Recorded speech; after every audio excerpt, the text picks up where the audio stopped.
बिहार की सियासत में भूचाल आ गया। एक तरफ बीजेपी में उनके अपने साथी तल ठोक रहे हैं, चिराग पासवान से लेकर नीतीश कुमार तक, लेकिन दूसरी तरफ महागठबंधन इतना मजबूत हो चुका है कि नए सर्वे ने बीजेपी को हवा में उड़ा दिया है।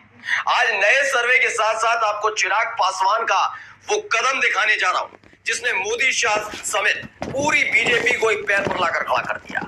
और खबर ये कि महागठबंधन को एक अपना तगड़ा और नया साथी मिल गया है, एक ऐसा साथी जिसकी बदौलत पिछले वाले विधानसभा चुनाव में महागठबंधन को नुकसान हो गया था, लेकिन अब वो साथी ऐसे दौर में साथ है जब बीजेपी के खिलाफ न केवल मुस्लिम समाज बल्कि खुद हिंदू समाज की तरफ से भी आवाजें उठने लगी हैं।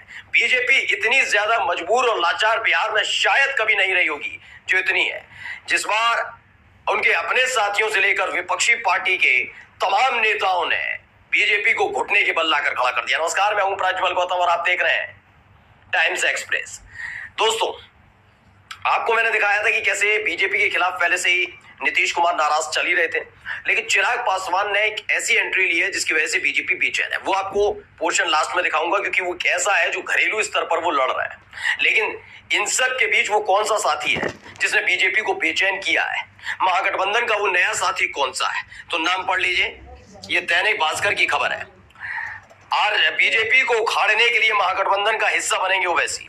आरजेडी कांग्रेस को अलायंस करने का खुला ऑफर। 2 पॉइंट इन्होंने बताए हैं, लेकिन आरजेडी कांग्रेस को अलायंस करने का खुला ऑफर दिया गया है। अब आप कहेंगे ओवैसी इतने ज्यादा क्यों, तो मैं आपको बताऊं, सीमांचल वाले इलाके में मुस्लिम बाहुल इलाका है और अच्छी खासी पैंट एआईएमआईएम रखता है। जब इससे पहले 2020 में चुनाव हुआ था तो एआईएमआईएम जो महागठबंधन का हिस्सा नहीं था, उसकी वजह से महागठबंधन को नुकसान हुआ था, लेकिन उनके आने से एक बड़ी भरपाई पूरी होने जा रही है। इसके 3 से 4 पॉइंट है, जरा मैं आपको पहले समझा दूं। दरअसल है ये कि एआईएमआईएम का वजूद धीरे धीरे बिहार साइड में बढ़ रहा है। दूसरा क्या है कि इस बार जो वक्फ संशोधन कानून लेकर आए उसकी वजह से बीजेपी की सहयोगी पार्टियों में उथल पुथल रही, सारे के सारे बड़े बेचैन नजर आए। पहला क्या था? पहला ये कि नीतीश कुमार की पार्टी से तमाम मुस्लिम जो समाज के नेता, बड़े तबके के नेता, उन्होंने इस्तीफा दे दिया। दूसरा, चिराग पासवान के साथ भी वही हुआ, यानी वो नेता जो उठकर गए उनको अपने साथ रखने की कोशिश अगर महागठबंधन करेगी तो उसमें एआईएमआईएम महत्वपूर्ण भूमिका निभाएगा। क्योंकि मानकर चलिए किसी एक जगह पर महागठबंधन का प्रत्याशी खड़ा होता है, वहीं पर एआईएमआईएम का भी प्रत्याशी खड़ा होता है, तो 2 मुसलमानों के बीच में होने वाली लड़ाई में मुस्लिम वोट बट जाएंगे। लेकिन इस बार ऐसा नहीं होने जा रहा कि महागठबंधन का हिस्सा एआईएमआईएम होगा और इनके होने से मुस्लिम जो वोट है वो तो एकजुट होंगे। इसके साथ साथ जो अपना महागठबंधन का वोटर है वो भी साथ नजर आएगा, यानी एक बहुत बड़ी बढ़त यहां पर देखने को मिली। यानी पहला बड़ा और तगड़ा झटका लगा है। ये एक ऐसे दौर में है जब ऑपरेशन सिंदूर के बाद खास तौर पर ओवैसी को अलग अलग देशों में भेजा गया था। ओवैसी ने जिस तरीके से वहां बात रखी और बीजेपी के सांसद बैकफुट पर बैठकर सिर्फ तमाशा देखते रहे, उसने कहीं ना कहीं बीजेपी की छवि को बिहार में एक्सपोज कर दिया है कि वो बोलने लायक नहीं है। अपने ही देश में सिर्फ हिंदू मुसलमान कर सकते हैं। ओवैसी न सिर्फ मुसलमानों के नेता बनकर उभरे इस पूरे घटनाक्रम के बाद, बल्कि बिहार में ओवैसी को लोग पसंद इसलिए भी करने लगे हैं, एक तो इंटेलेक्चुअल है, दूसरा बात वो संविधान और कानून की करते हैं, और इस बार उन्होंने बताया कि उनके लिए देश पहले है। इन सब चीजों ने बहुत बड़ा इफेक्ट डाला, इसलिए हिंदू वोटर भी ओवैसी के साथ खड़ा नजर आ रहा है। और अगर ओवैसी का कोई प्रत्याशी, पार्टी का प्रत्याशी उतरता है महागठबंधन के बैनर तले, तो यकीन मानकर चलिए उसका फायदा होगा। तो ये तो पहला झटका। अब आइए दूसरा झटका दिखा रहा हूं बिहार से। बिहार में सबसे पसंदीदा सीएम चेहरा कौन, तेजस्वी यादव या नीतीश कुमार? हैरान करने वाला सर्वे क्या है, जरा देखिए, नजर डालिए, समझ जाएंगे बीजेपी के अपने नेताओं में कितनी ताकत है। तो एक झटके में पहले मैं बताता चलता हूं, ये अभी हाल ही में हुआ है सर्वे। मई महीने में बिहार में सबसे पसंदीदा सीएम चेहरा कौन है?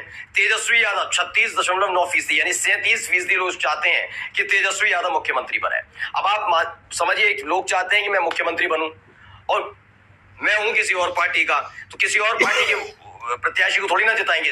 बिहार की जनता जानती है किसी को मुख्यमंत्री बनवाना है, अगर आपके मुख्यमंत्री पसंद है तो उसकी पार्टी के, उसके गठबंधन के लोगों को जिताना जरूरी है। तो यानी गठबंधन, महागठबंधन का वजूद बढ़ता जा रहा है। अब आइए, नीतीश कुमार तकरीबन 18%, यानी कुल मिलाकर लगाया जाए तो आधे हैं। तेजस्वी यादव से आधी लोकप्रियता रह गई है नीतीश कुमार की। और ये कब है? जब पिछले 20 साल से नीतीश कुमार मुख्यमंत्री है। उसके बावजूद आधी है। इसे थोड़ी और ताकत है कि प्रशांत किशोर ने एक लंबी छलांग लगाई है। 16.4% लोग चाहते हैं कि प्रशांत किशोर जैसे नेता बने। उसकी वजह भी मैं बता देता हूं। प्रशांत किशोर चूंकि पढ़े लिखे वर्ग से हैं और बिहार को इन लोगों ने ना, चाहे वो बीजेपी के नेता और जो बाकी के छोटे छोटे दल के नेता है, उन्होंने ये समझ लिया है बिहार की जनता तो सिर्फ धर्म, जाति और उसके आधार पर देखती है। अब ये युवा पीढ़ी जो चाहती है ना, वो युवा पीढ़ी चाहती है कि एक विकास करने वाला व्यक्ति चाहिए। यही नहीं कि हर बार केंद्र की तरफ देखा जाए, इसके लिए क्या किया जाए। अब ऐसे में प्रशांत किशोर पर भी भरोसा लग रहा है उनको, लेकिन तेजस्वी यादव पहली पसंद है। आइए चिराग पासवान 10.6%, यानी सम्राट चौधरी देखिए 6.6%। अब कितना हुआ ये? सम्राट चौधरी का है बिल्कुल ही आउट में है, कोई पूछ नहीं रहा। अगर मैं अभी इन सब के मिला भी दूं, आप देखिए 18% में जरा तकरीबन 11% और मिला लीजिए तो ये हो जाते हैं 29%। एनडीए का दिखा रहा हूं सिर्फ, और सम्राट चौधरी का अगर 6% भी मिला लिया जाए, 19 और 6 ये मिलकर भी तेजस्वी यादव के को पार नहीं कर पा रहे। यानी सोचिए अकेली लोकप्रियता तेजस्वी यादव की है मुख्यमंत्री के तौर पर, और इन सब की जो एनडीए का हिस्सा है फिलहाल जो नहीं रहेंगे, तेजस्वी, चिराग पासवान, सम्राट चौधरी और नीतीश कुमार को मिला लिया जाए तो वो 34-35% इनकी लोकप्रियता नजर आती है एकजुट होकर भी। लेकिन मुख्यमंत्री के चेहरे पे तो अलग वोटिंग होती है ना। अब सोचिए ये इनकी स्थिति बनी हुई है, तो ये भी एक झटका है। इन सब के बीच एक खबर क्या निकल कर आई देखिए, ये खबर है न्यूज 18 की। चिराग पासवान शाहबाद से लड़ेंगे विधानसभा चुनाव, जमुई सांसद अरुण भारती ने खुलासा कर दिया है। पिछले कई दिनों से इस बात की कवायद चल रही थी। मैंने तब भी आपसे कहा था कि मान मनोबल का दौर शुरू होगा और हो सकता है कि आने वाले दिनों में चिराग पासवान के करीबियों की छापेमारी शुरू हो जाए। तो अभी छापेमारी का दौर नहीं आया क्योंकि लंबा भी समय है, सितंबर के बाद माहौल बनना शुरू होगा। लेकिन उससे पहले ही चिराग पासवान को मनाने की कोशिश की जा रही है कि चिराग पासवान मान जाए और बिहार में राजनीति में सक्रिय ना हो। लेकिन चिराग पासवान ये मानने के लिए तैयार नहीं है। अब ऐलान भी किया जाने लगा है शाहबाद से। इससे पहले मैंने आपको दिखाया कि रामदास अठावले को छोड़ा गया था, चूंकि वो बीजेपी के नेता नहीं है, उनकी अपनी एक पार्टी है, एनडीए का हिस्सा जरूर है, लेकिन रामदास अठावले की तरफ से कहलवाया गया कि कहिए चिराग पासवान से, चूंकि वो खुद एक दलित नेता है, तो चिराग पासवान से कहिए कि रुक जाए, बिहार में चुनाव न लड़े।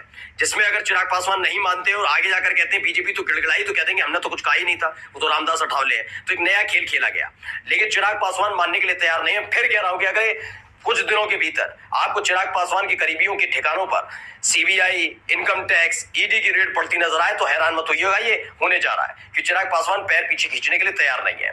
3 ये बड़े मोर्चे हैं जिन मोर्चों ने बीजेपी को अंदर खाने बेचैन कर दिया है, और तेजस्वी यादव की ताजपोशी पूरी तरीके से मुफीद मानी जा रही है। हर कोई ये जानता है कि चिराग पासवान जल्दी प्रशांत किशोर के साथ आ सकते हैं। अगर ऐसा हुआ तो एक बड़ा झटका बीजेपी के लिए माना जाएगा। इसी के साथ साथ तेजस्वी यादव के लिए कोई खतरा दूर दूर तक नजर नहीं आ रहा। महागठबंधन की जो एक कमी रह गई थी एआईएमआईएम को लेकर, क्योंकि अपनी जाति के जो वोटर्स और अपनी समुदाय के वोटर्स वाला खेल होता है ना, तो उसमें बड़ा वो होता है, क्लैश होता है, लेकिन वो क्लैश भी खत्म होने जा रहा है। कुल मिलाकर महागठबंधन मजबूत है। जनवरी में तेजस्वी यादव की ताजपोशी तय मानी जा रही है। नमस्कार।